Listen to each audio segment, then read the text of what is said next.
Good afternoon बच्चों।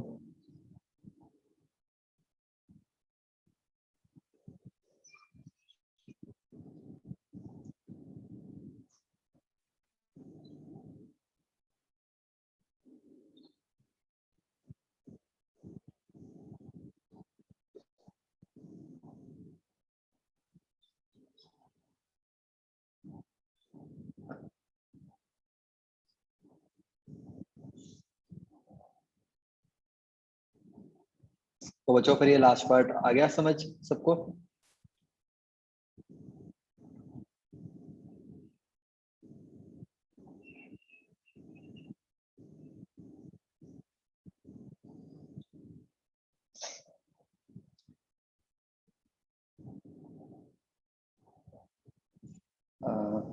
हमने बच्चों जो पढ़ा था मतलब जो हमारे नोट्स थे उसमें किसी भी स्टेप में कोई भी डाउट?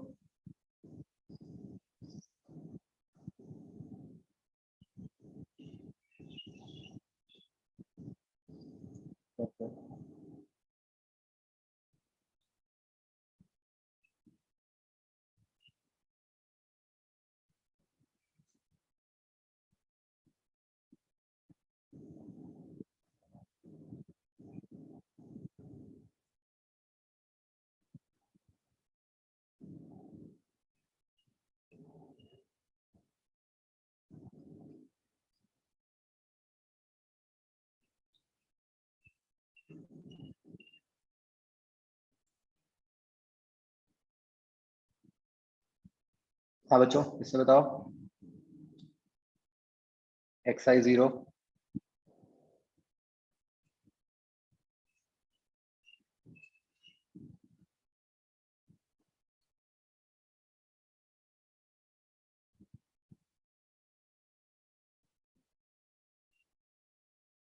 क्वेश्चन 3 F पार्ट बच्चों।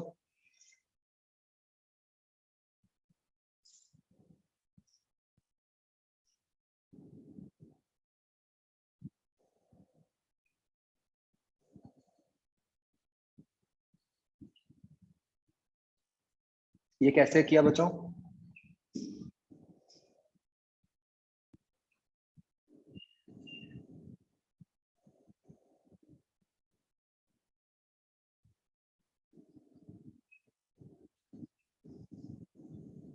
बताओ भाई।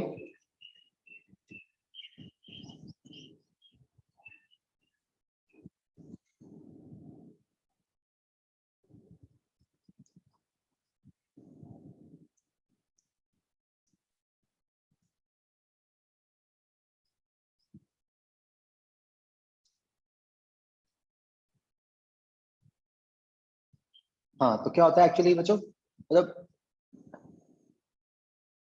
जैसे आपने ऊपर वाला पार्ट कर ही लिया होगा।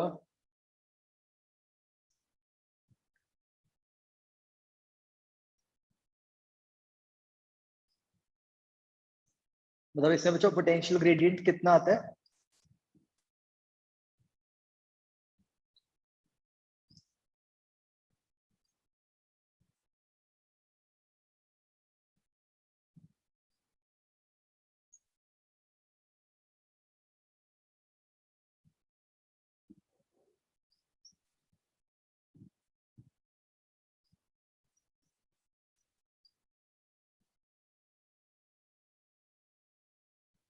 मतलब आप इससे आइडिया लगाओ बच्चों, जैसे जो मैं पढ़ पा रहा हूँ लैंग्वेज कि भाई 1.02 वोल्ट का लगाया था हमने तो 67 सेंटीमीटर लेंथ आई थी, है ना?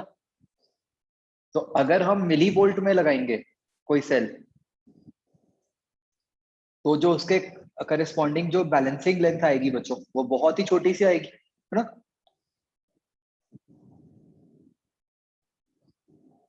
मतलब उसी ऑर्डर में ही आएगी ना, मतलब तब सीधा सीधा 1000 से डिवाइड हो गया तो वो लेंथ तो मतलब जो है बहुत छोटी हो जाएगी। तो अगर उतनी छोटी लेंथ होएगी और उसको आप मेजर कर रहे होंगे टिपिकली मीटर स्केल से तो उसमें एरर बहुत ज्यादा आएगा। ठीक है, तो ये एफ पार्ट इज इंपॉर्टेंट, सबको मतलब माइंड में रखना है कि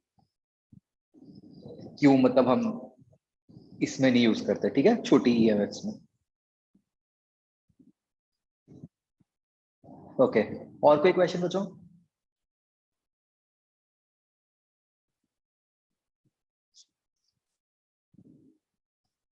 डन, एक्सरसाइज 0।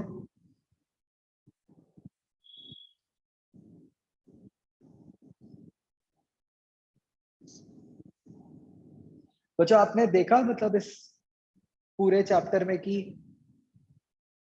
मतलब बस हर पार्ट का एक पर्टिकुलर तरीके से क्वेश्चन होगा, है ना?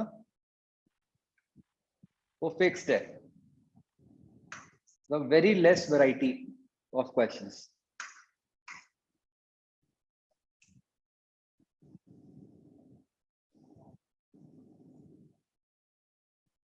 लगा बच्चों ऐसा कुछ कि नहीं?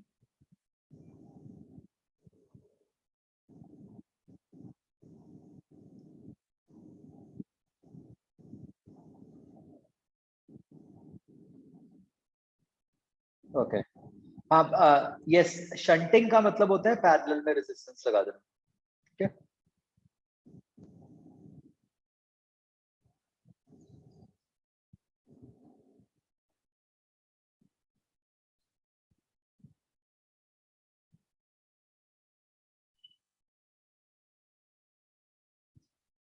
हाँ बच्चों, एक्सरसाइज 1।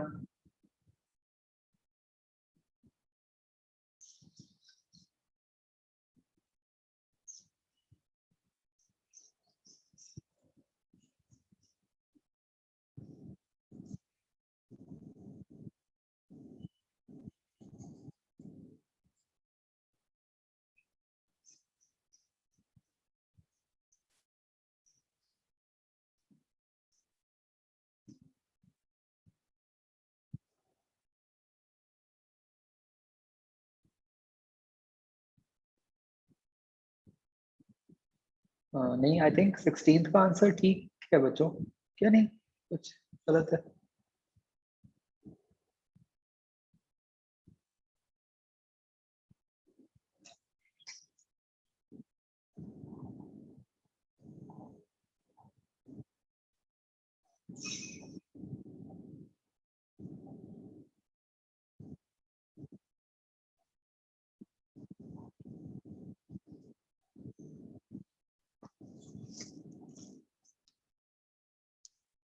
बताओ बच्चों।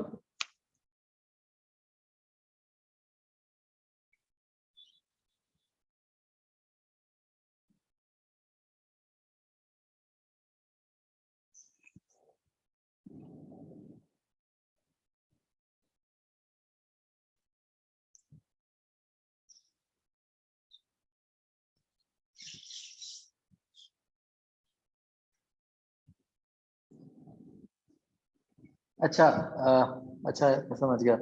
ये जो ईएमएफ की बात हो रही है ना,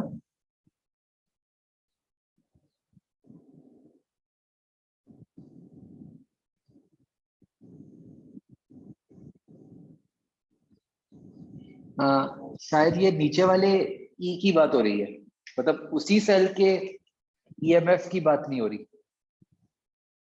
इज इट? फिर आ जाता है आंसर, मतलब ये वाला ई अपॉन आर करें अगर हम,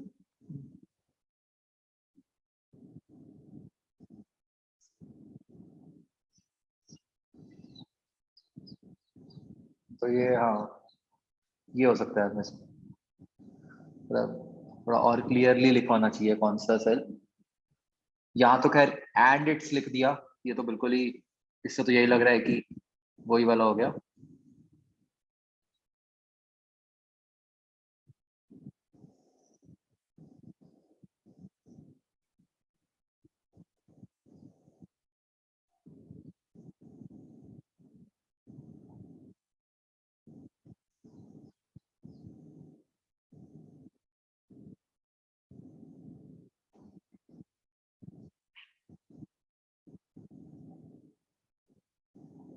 ठीक हो गया बच्चों? ओके, बच्चों आपने इसकी थ्योरी भी पढ़ी थी मॉड्यूल में से?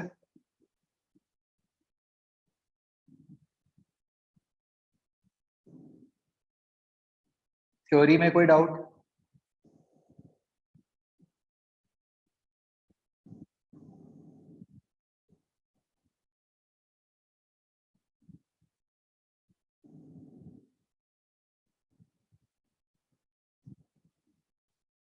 इसमें बताओ बच्चों।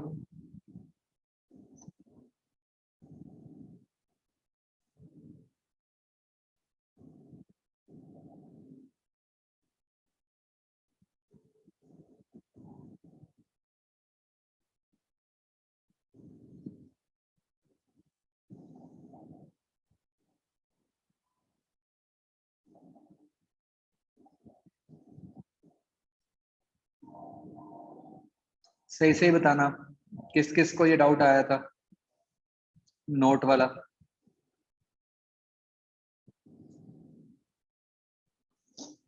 अगर नहीं आया तो मतलब आपने अच्छे से नहीं पढ़ा।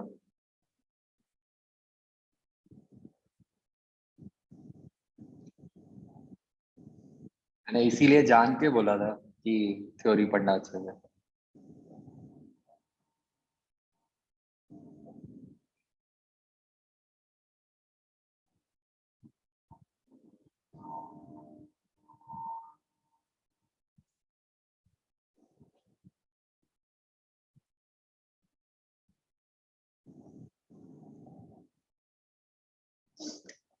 बताओ बच्चों, किस किसने ये कर लिया था आइडेंटिफाई इशू, ये जो गलती है मतलब।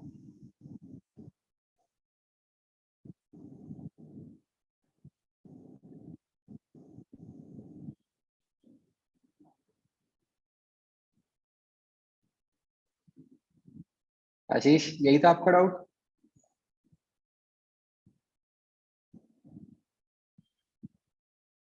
निष्ठा, आपने भी किया था? वरुण, करण नूर,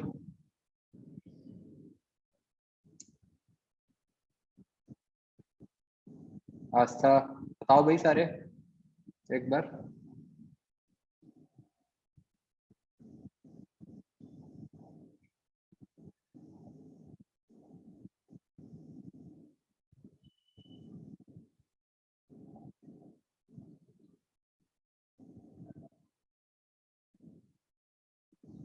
और साहिल, मनकीरत, कौशिक।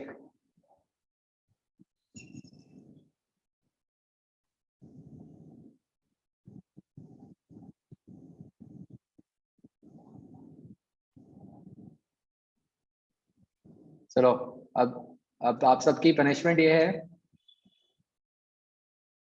आपने बच्चों ये ना डिराइव करके मुझे भेजना है। ठीक है जी। मैं ऐप पे ना मतलब असाइनमेंट डालूंगा, सबने उस पे अपलोड करना है इसको सॉल्व करके।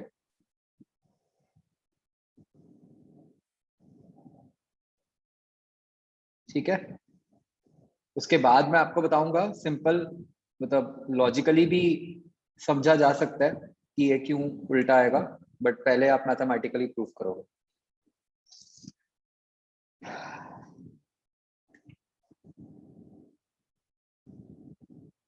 ओके, ये एडवांटेजेस बच्चों सारे समझ आ गए? इनमें देखो,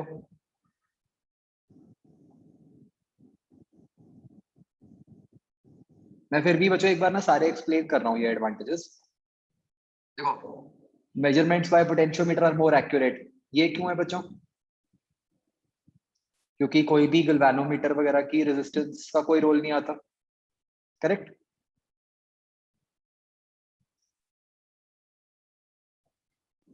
second, it works on the principle of no deflection method, thus there is no possibility of error in measurement। बच्चों इसका क्या मतलब होता है? इसका मतलब ये है कि जैसे जो हमारा गल्वेनोमीटर है, ठीक है, उसमें मान लो नीडल ऐसे है, उसके ऐसे मार्किंग्स बनी हुई है, 0 1 2 3। तो अगर तो हमने बच्चों डिफ्लेक्शन मेजर करनी हो, ठीक है, भाई जैसे हमने देखना है कि करंट कितना है, कि 3 है या कितना है, तो वहां तो ऑब्वियसली उसको मेजर करते हुए एरर हो सकता है। ठीक है, कि वो एग्जैक्टली 3 पे नहीं था, थोड़ा सा साइड पे था। वर्सेस सिर्फ ये देखना है कि भाई नीडल ने मूव किया है कि नहीं किया।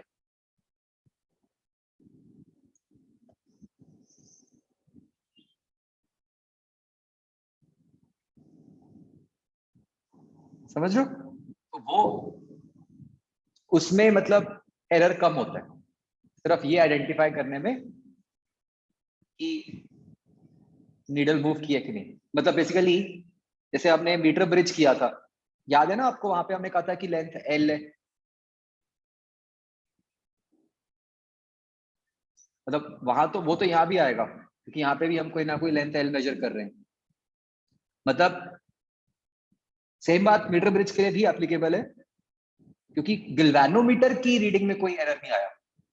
जैसे एल के अंदर एरर आता है, आइडली तो वैसे जी की रीडिंग में भी एरर आता, अगर जी की हम कोई और रीडिंग ले रहे होते तो।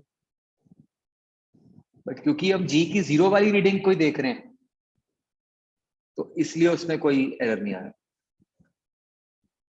ठीक है बच्चों?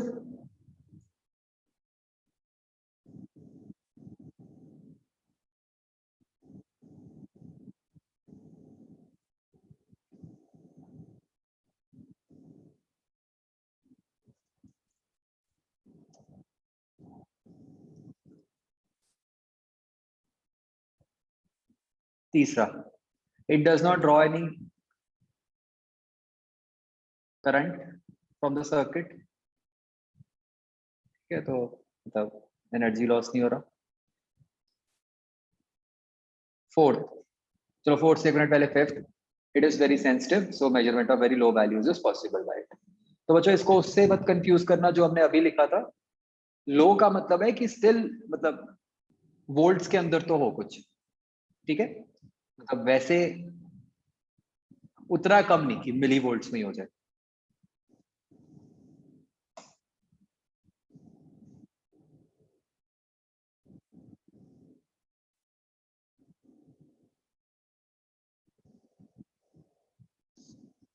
ओके, फोर्थ पॉइंट का मतलब बच्चों क्या मतलब समझ आया आपको, बताओ।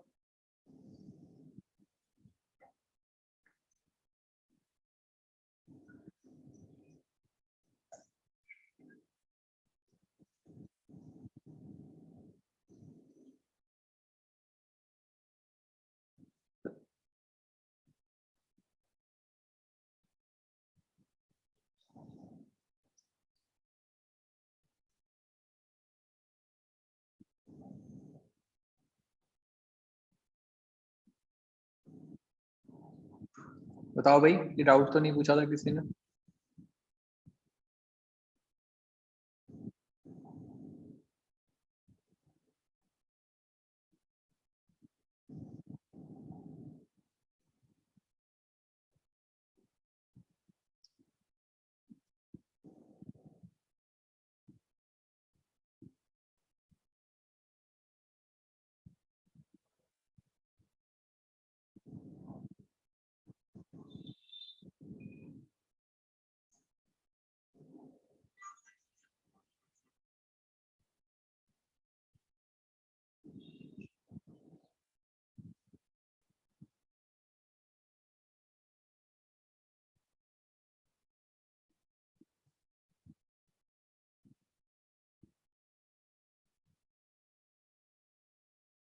आप में से कुछ लोगों ने लिखा है कि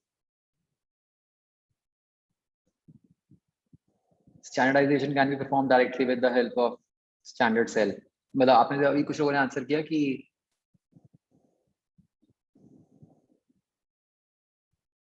आइडियल सेल की जरूरत नहीं है, या फिर सेल की इंटरनल रेजिस्टेंस का रोल नहीं है। किस चीज में रोल नहीं है? मतलब ये जो स्टैंडर्डाइजेशन वर्ड है बच्चों, इसका क्या मीनिंग होता होगा?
अच्छा, कुछ ऐसे सोचो,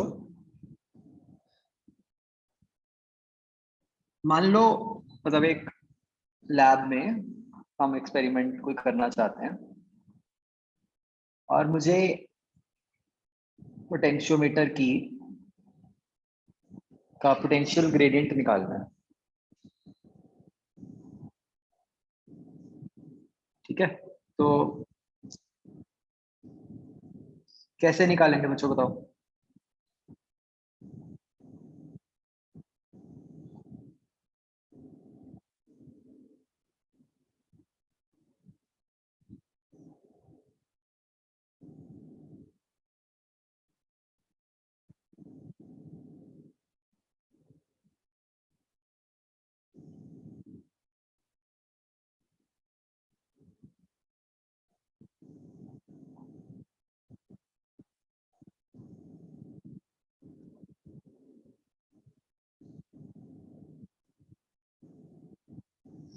सोचो बच्चों।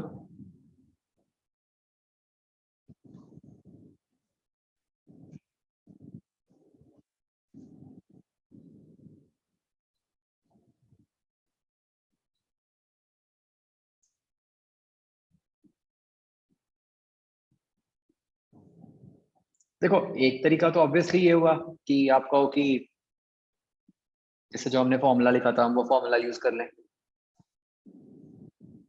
ना। अज्यूमिंग कि हमें सारा कुछ पता है, प्राइमरी सर्किट का ई पता है और रेजिस्टेंस पता है और सारा कुछ पता है, इजंट इट।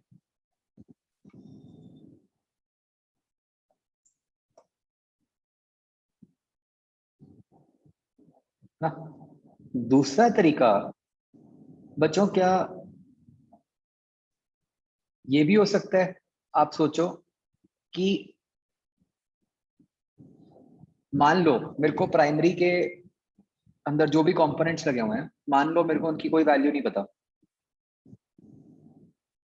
ठीक है, मैं क्या करता हूं, बस सेकेंडरी के अंदर ये ई लगाता हूं एक, ये ई वो है जो मुझे पता है। ठीक है, मैंने एक सेल लिया जिसकी वैल्यू मुझे पता है और मैंने उसको लगाया, मैं नल पॉइंट ढूंढा। क्या मुझे उससे सीधा पोटेंशियल ग्रेडियंट का पता चल गया बच्चों?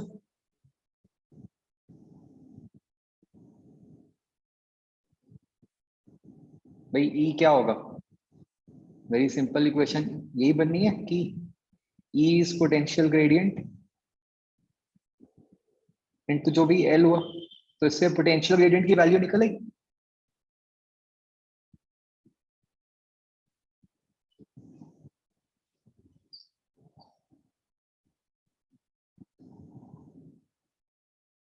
तो बच्चों, क्या पोटेंशियल ग्रेडियंट निकालने का ये मेथड बहुत आसान नहीं हुआ कंपेयर टू कि भाई मैं कहूं कि जो ऊपर वाला सेल है उसका ई पता हो, उसका आर पता हो, एक्सटर्नल आर पता हो,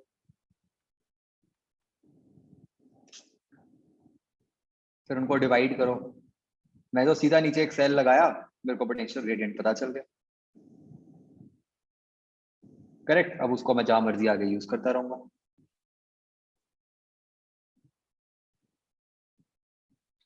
तो स्टैंडर्डाइजेशन का जो बेसिक मीनिंग होता है कि मतलब उस जो भी हमारा डिवाइस है, ठीक है, मतलब उस डिवाइस से जो भी हमारे काम की क्वांटिटी है उसका पता करना। ठीक है, तो इस केस में मतलब ये बहुत इजी हो गया।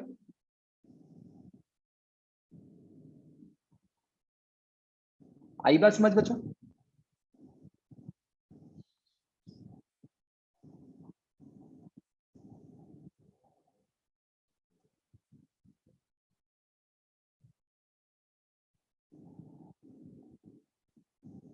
ओके,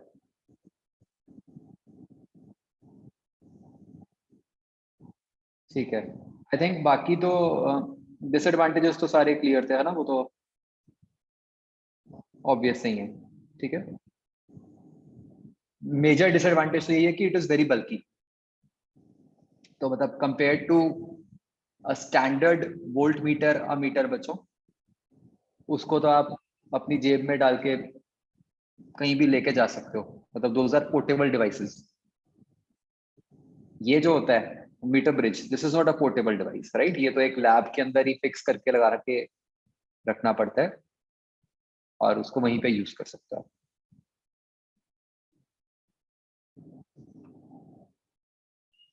क्लियर बच्चों?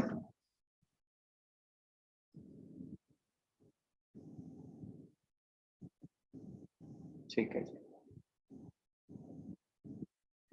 तो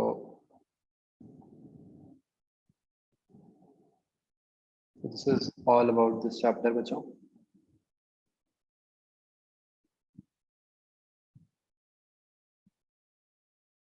अच्छा, एक मैंने आपको कंसेप्ट करवाना है।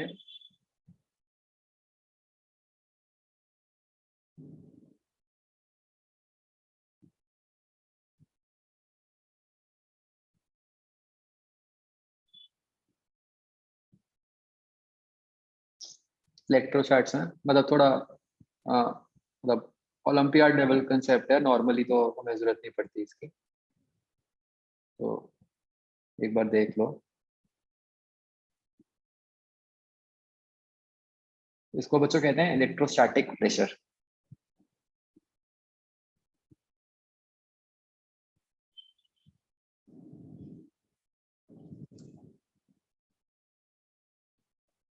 तो बच्चों ठीक है, मैं आपको स्टेप्स समझाऊंगा, आपने इसको डिराइव करना है मेरे साथ।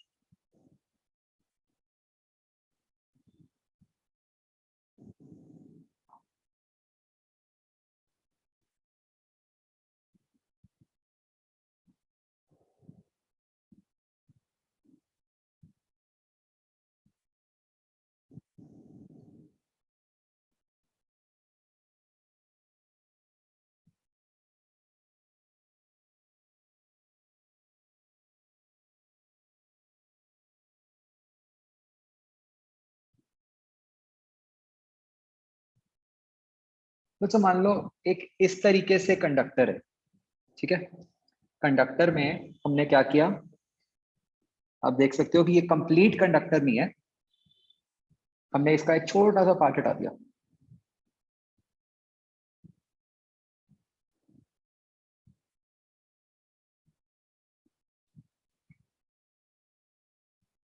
ठीक है जी। तो मान लो हमने जो पार्ट हटाया है,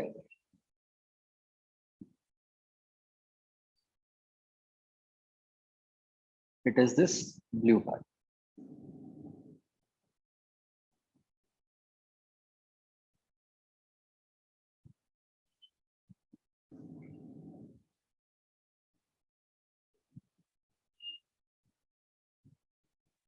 और इसके ऊपर एक यूनिफॉर्म चार्ज डेंसिटी सिग्मा है।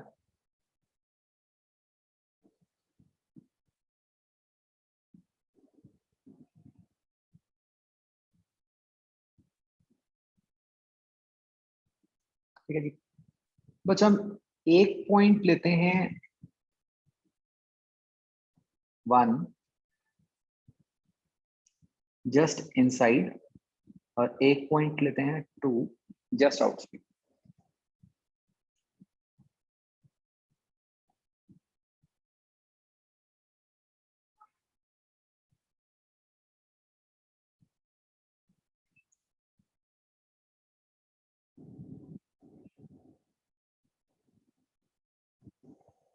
ये मतलब बच्चों actually previous year olympiad problem ही है, स्टेज 2।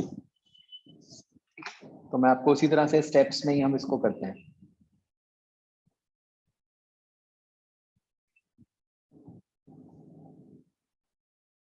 और ये मतलब कंडक्टर है।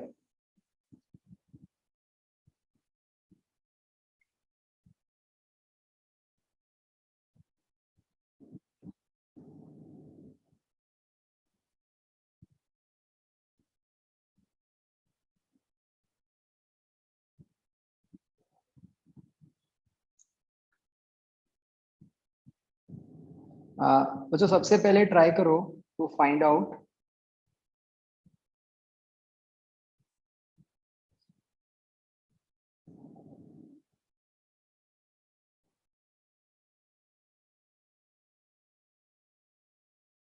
ड्यू टू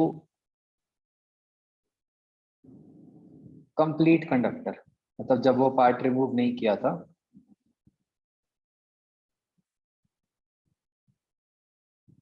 तब वन पे फील्ड क्या होगी?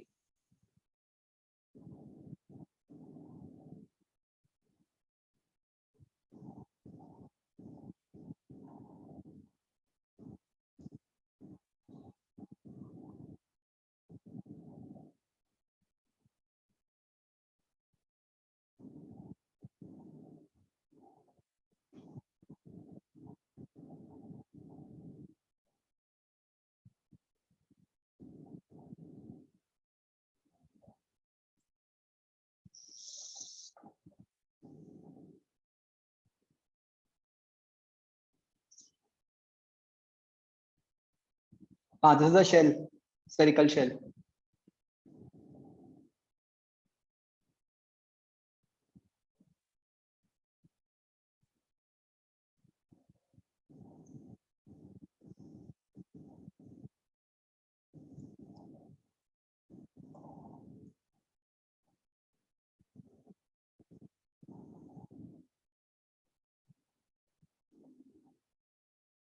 बताओ बच्चों, I think very obvious. What is field due to at one due to complete conductor?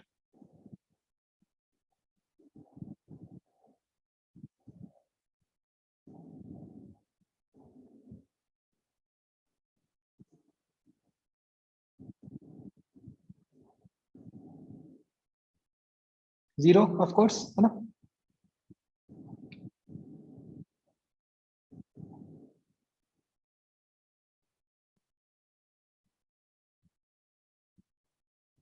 What is field at to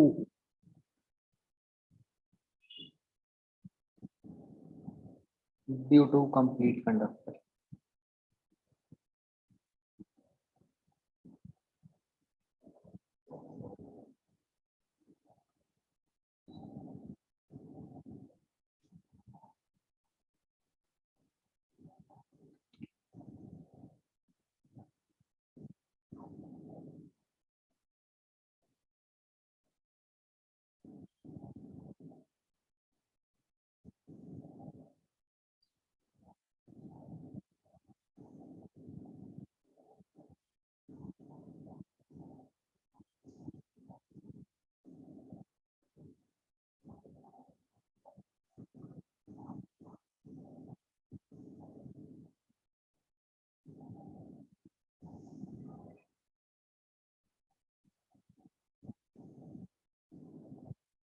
तो जो जस्ट आउटसाइड है पॉइंट।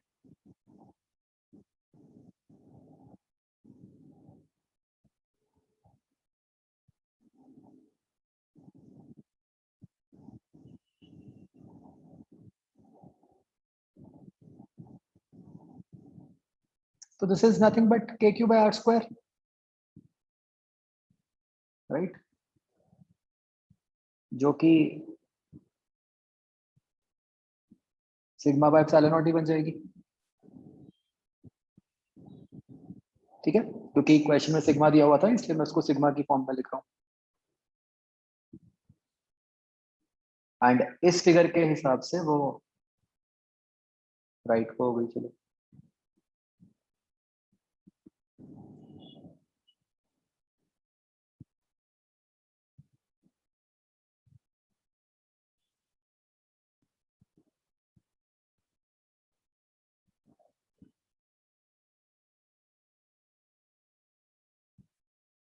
ठीक है जी। अब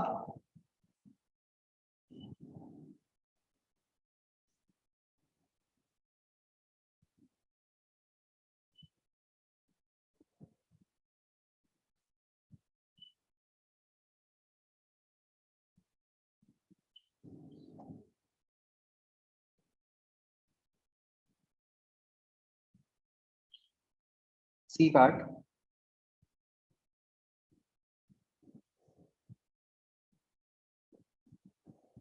what will be the direction of field at 2 at 1?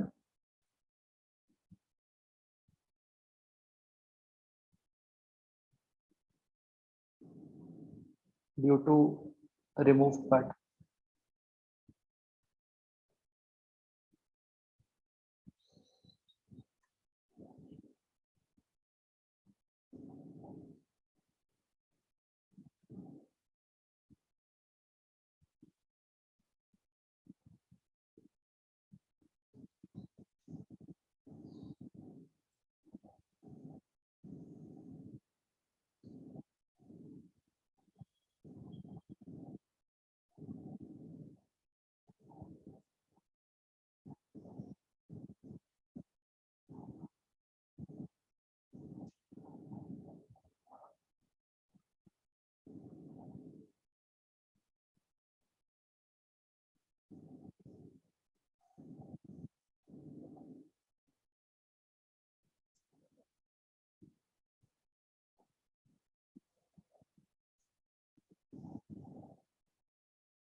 बोलो भाई।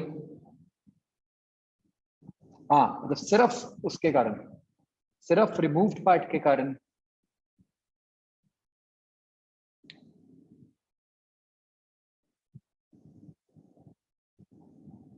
मतलब व्हाइट को भूल जाओ, अगर सिर्फ ब्लू पार्ट होता उसके कारण वन को फील्ड किधर को होती?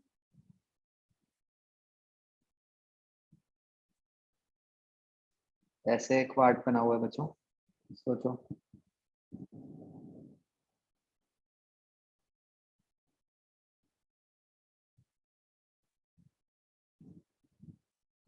उसके जस्ट पास जो फील्ड होती वो किधर को होती बच्चों? Away from.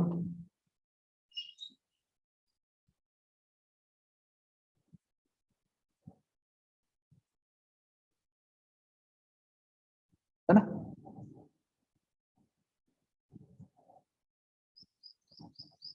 ओके। अब बच्चों देखो, कहना इसे कि जो भी वन पे फील्ड होएगी that is field at one due to the white part plus field at one due to blue part.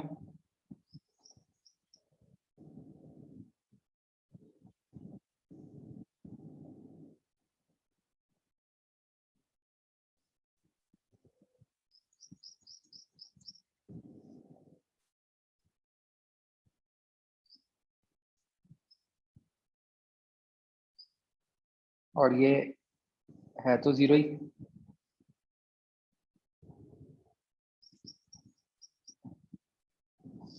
ठीक है जी। तो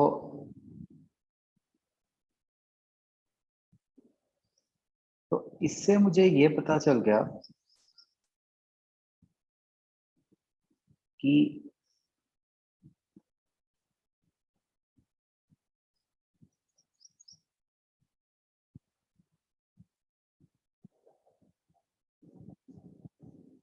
E due to white part will be negative of E due to blue part। और इसकी value बच्चों एक minute के लिए E लिख देते हैं।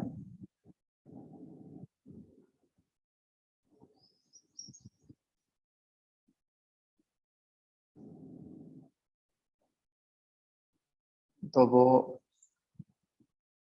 E टूवर्ड्स राइट होगी।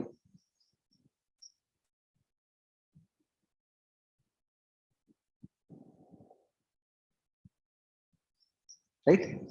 तो पॉइंट वन पे ब्लू पार्ट के कारण फील्ड जो है वो E टूवर्ड्स लेफ्ट है, और व्हाइट पार्ट के कारण जो फील्ड है वो E टूवर्ड्स राइट है। एनी डाउट टिल नाउ बच्चों?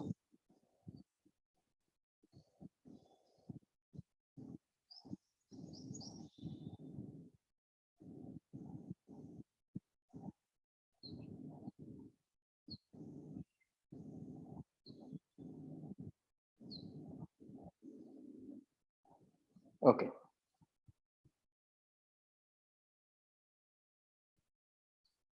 अब बच्चों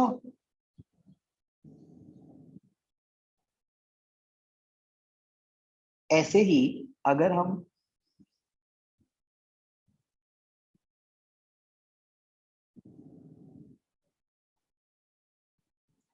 अच्छा इसको ऐसे लिख दो, E at 1 due to white plus E at 1 due to blue, ठीक है, कॉमा लगा कर। ऐसे ही बच्चों ई एट 2 भी मैं ऐसे ही लिख दूंगा कि E at 2 due to white plus E at 2 due to blue, जो कि है sigma by epsilon not towards right.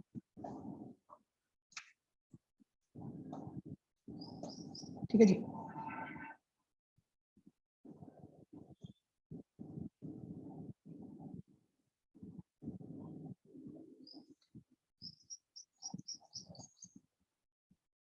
अब बच्चों एक बात सोचो, ये जो ब्लू पार्ट है उसके लेफ्ट पे 0.1 है, उसके राइट पे 0.2 है। जो 0.1 है हमने कहा था उसकी फील्ड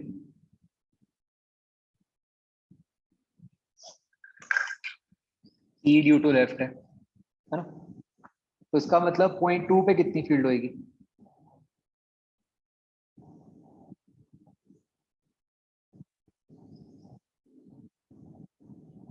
सिर्फ ब्लू पॉइंट के कारण, ब्लू पार्ट के कारण।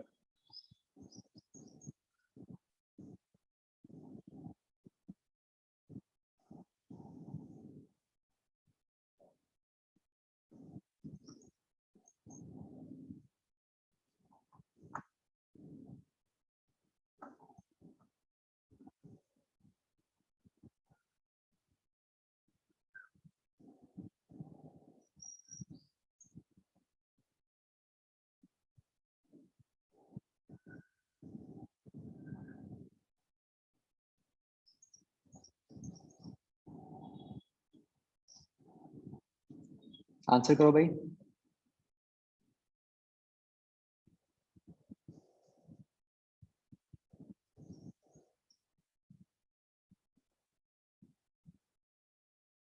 भाई ये ई टुवर्ड्स राइट ही होगी, है ना?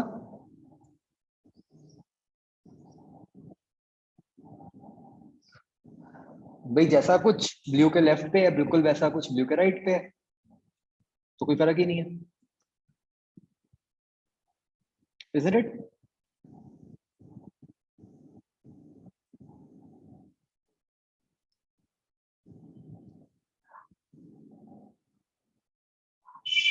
अब बच्चों दूसरी बात ये सोचो,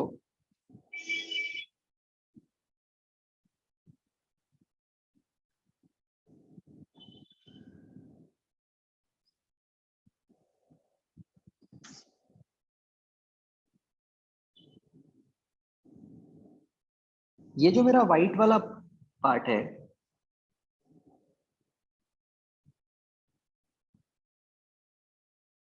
उसके लिए 1.1 है, 1.2 है, ठीक है, मैंने इसको ऐसे लार्ज कर दिया जान के।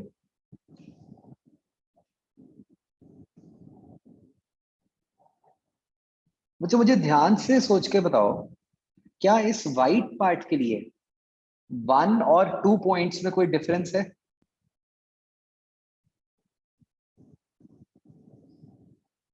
1 and 2 points are extremely close to each other.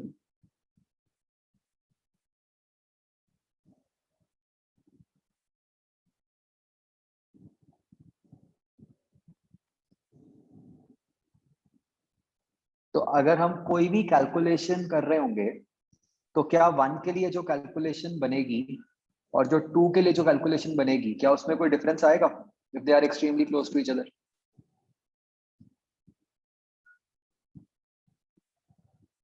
है ना? तो what we can say is कि जो व्हाइट पार्ट है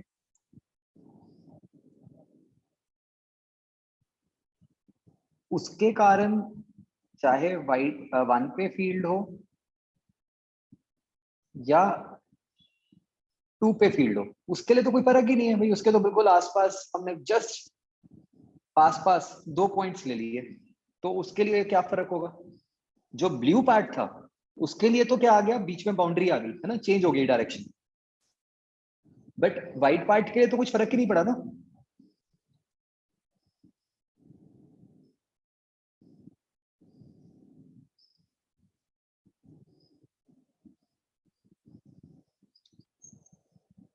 है ना बच्चों? Please answer yes no.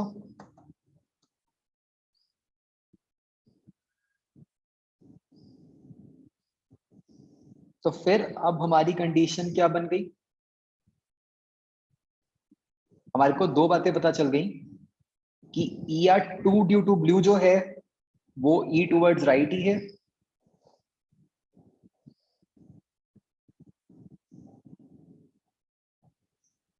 And E r two due to white जो है that is nothing but E r one due to white.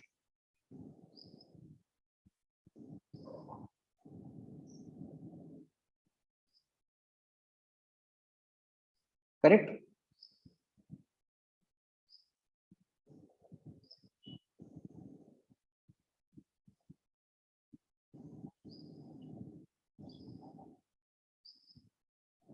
तो यहां से क्या बन गया?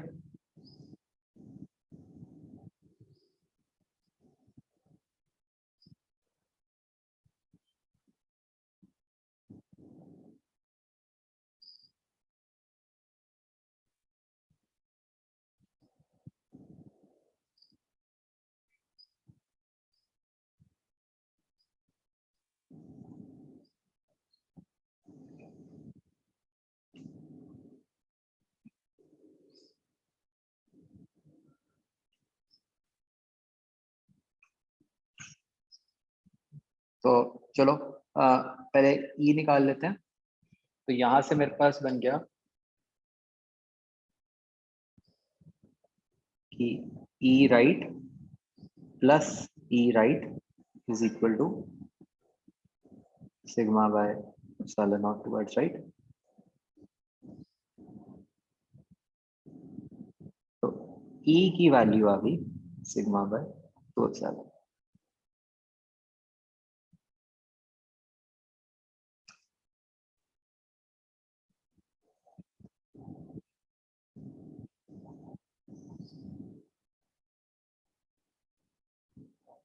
ठीक है? तो इसको बच्चों दो सेंस में समझा जा सकता है, दो फॉर्म्स में बन गया ना। एक तो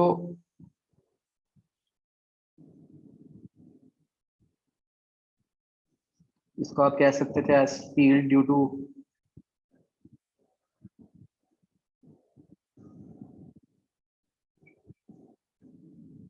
रिमूव्ड पार्ट, या आप इसको ये भी कह सकते थे कि फील्ड ड्यू टू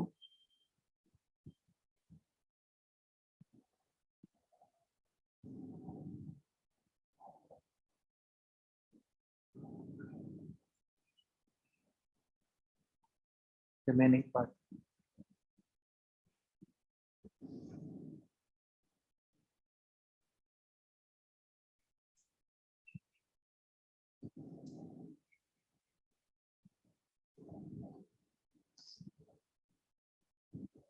आगे समझ बच्चों यहाँ तक?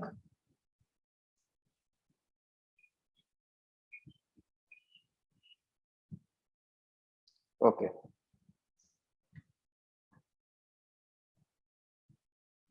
अब बच्चों इसी कंसेप्ट को हम फर्दर, अब हमें ये पता चल गया जो ऊपर हमने डिराइव कर लिया।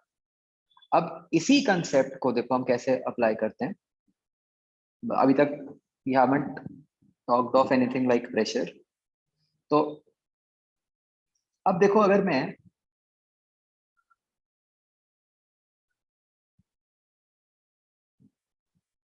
एक वो जो पूरा यूनिफॉर्मली चार्ज कंडक्टर ले लेता हूँ सिग्मा,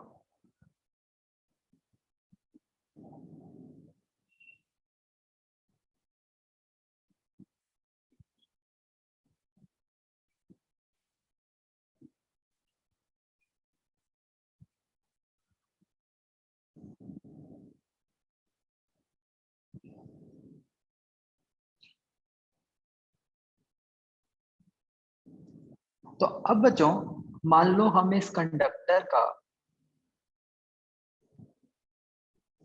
एक छोटा सा पार्ट ले लें, ये जो ब्लू सा पार्ट है। ठीक है? ये वैसे बिल्कुल छोटा सा है, मैंने सिर्फ हाँ जस्ट क्लैरिटी के लिए इसको थोड़ा सा बड़ा दिखा दिया।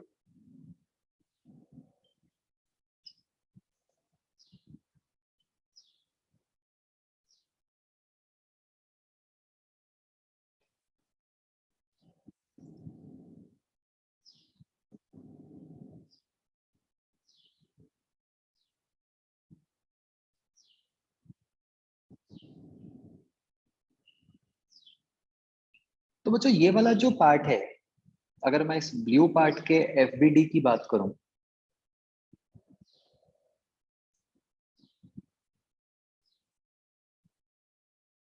बताओ बच्चों इसके ऊपर कौन कौन सी फोर्सेस लग रही होंगी?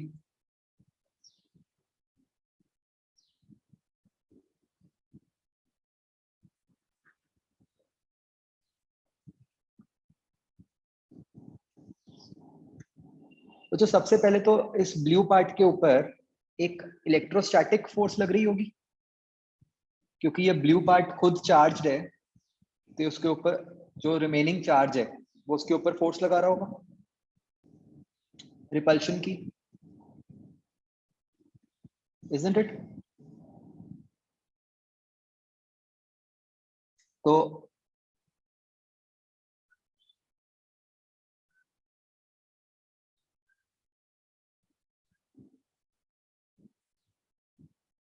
जो बहुत छोटा सा एरिया है, ठीक है, you need not worry about its curvature etc.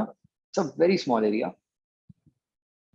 तो इसके ऊपर बच्चों अब जो इलेक्ट्रोस्टैटिक फोर्स लग रही होगी वो कितनी होगी बच्चों?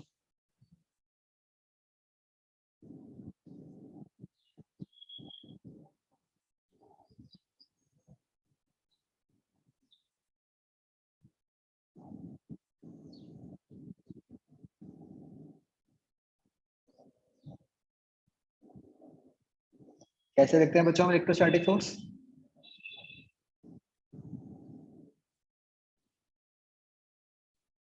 Should we write this as q at q of the blue part multiplied by, किससे मल्टीप्लाई होगा बच्चों?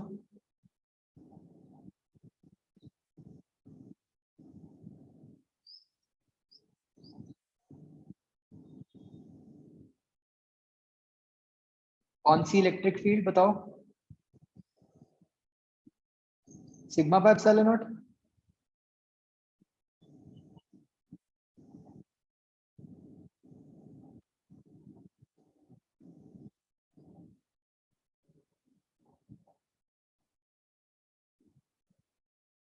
No, due to remaining part, isn't it बच्चों?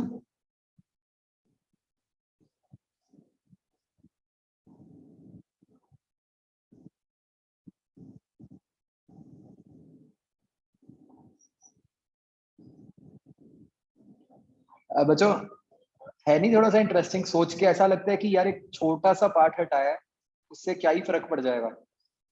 और आप देखो देखो कि दोनों की कंट्रीब्यूशन सेम है बिल्कुल, है ना, सीधा सीधा आधा कर दिया उसने।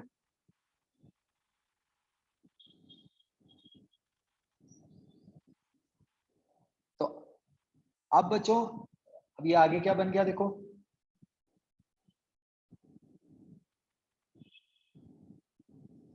क्यू ऑफ ब्लू पार्ट क्या बन गया? Sigma into area of blue part into E of remaining part, हमने जस्ट ऊपर निकाल दिया,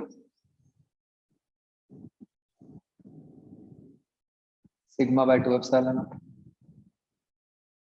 राइट? तो this is the force.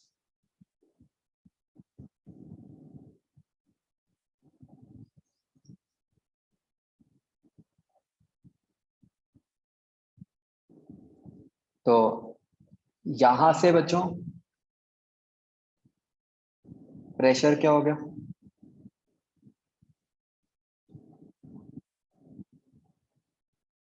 Force upon area,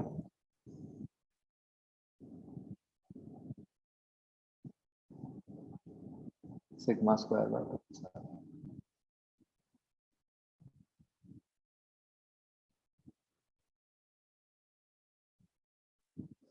इसको बच्चों कहते हैं हम एज इलेक्ट्रोस्टैटिक प्रेशर।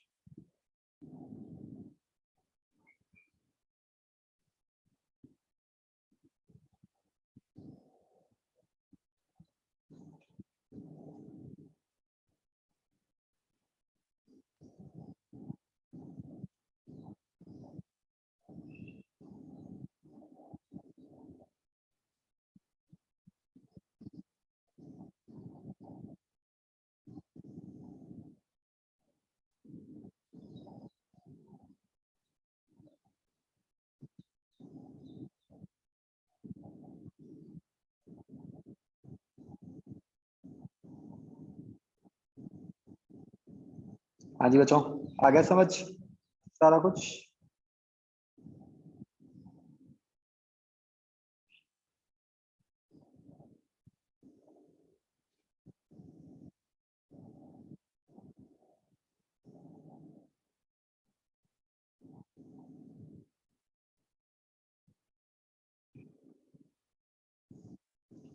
तो बच्चों तो आपको मतलब ये क्लियर हो गया होगा कि जो मतलब स्फीयर है, it will have a tendency to expand, है ना?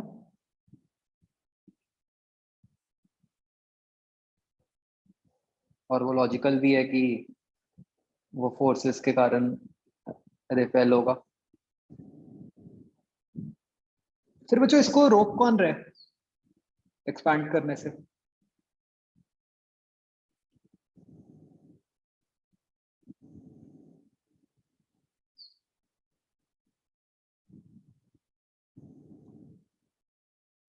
तो यस, तो क्या होगा बच्चों कि ये ऐसे साइड से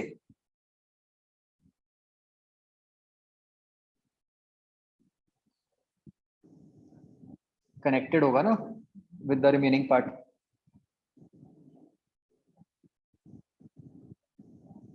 तो वो किस टाइप की फोर्सेस होगी?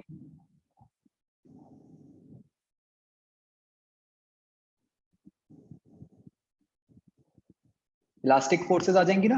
जस्ट इमेजिन एक स्फीयर है, अगर उस स्फीयर में एक्सपैंड करने की टेंडेंसी है, तो उस स्फीयर की जो फोर्सेस हैं उसको वापस लाने की कोशिश करेंगी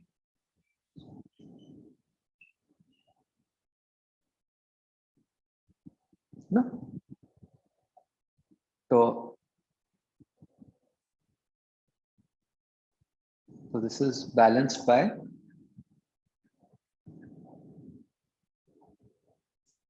द इलास्टिक फोर्स।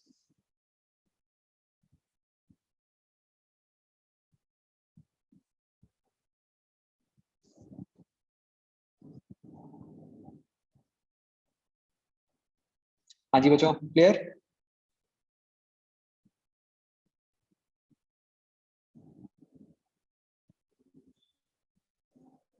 तो जैसे मतलब now that we have done this, इस पे क्वेश्चन इस तरह बन सकता है। जैसे बच्चों, let's take a charged soap bubble.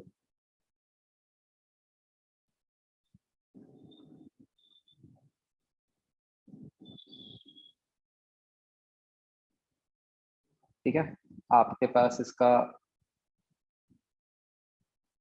Sigma है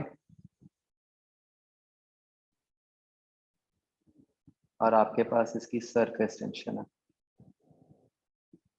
और रेडियस है।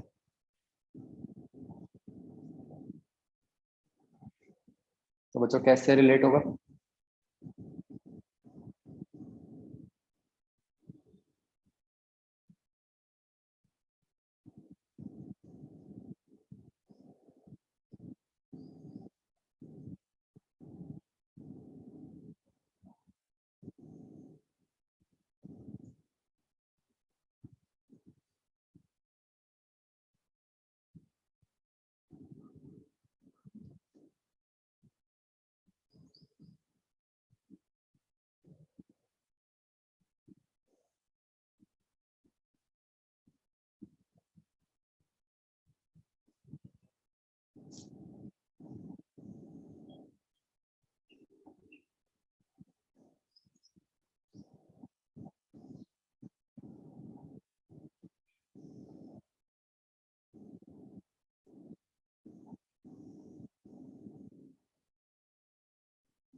सोचो भाई क्या होगा?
सोचो बच्चों, कर सकते हो सारे, कुछ भी नहीं है।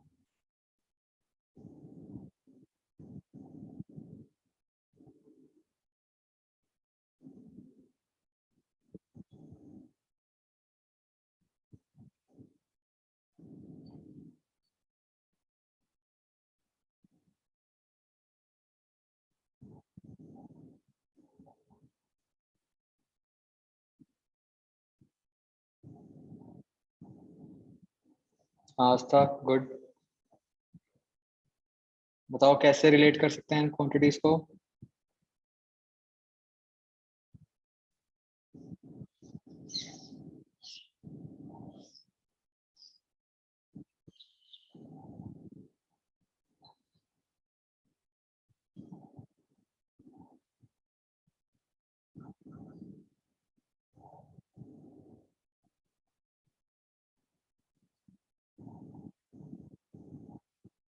इतना तो कोई मुश्किल नहीं है यार, सोप बबल लिख दिया जब।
हाँ बच्चों, क्या होगा यहाँ पे बेसिकली, इलेक्ट्रोस्टैटिक प्रेशर को कौन बैलेंस करेगा?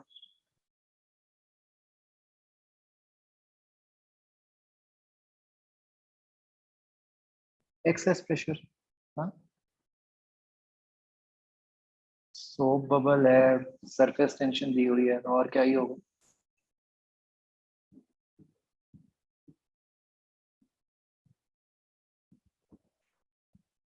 Sigma square by 2 epsilon naught will become equal to, क्या होती है भाई सोप बबल में सरफेस टेंशन?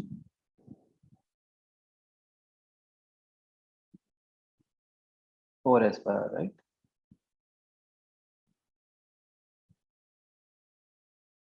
तो ये रिलेशन,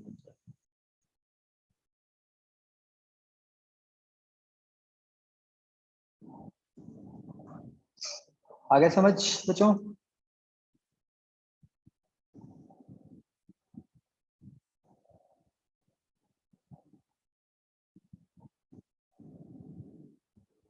ओके,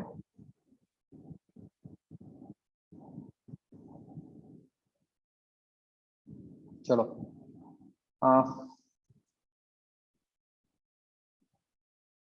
ठीक है बच्चों, दैट्स इट। करंट चैप्टर तो अपना हो ही गया पूरा। तो फिर अभी नेक्स्ट क्लास में शुरू करेंगे। आप प्लीज नेक्स्ट क्लास में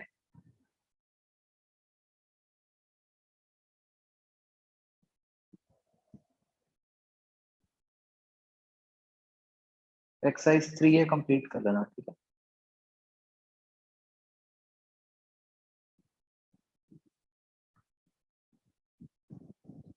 चलो,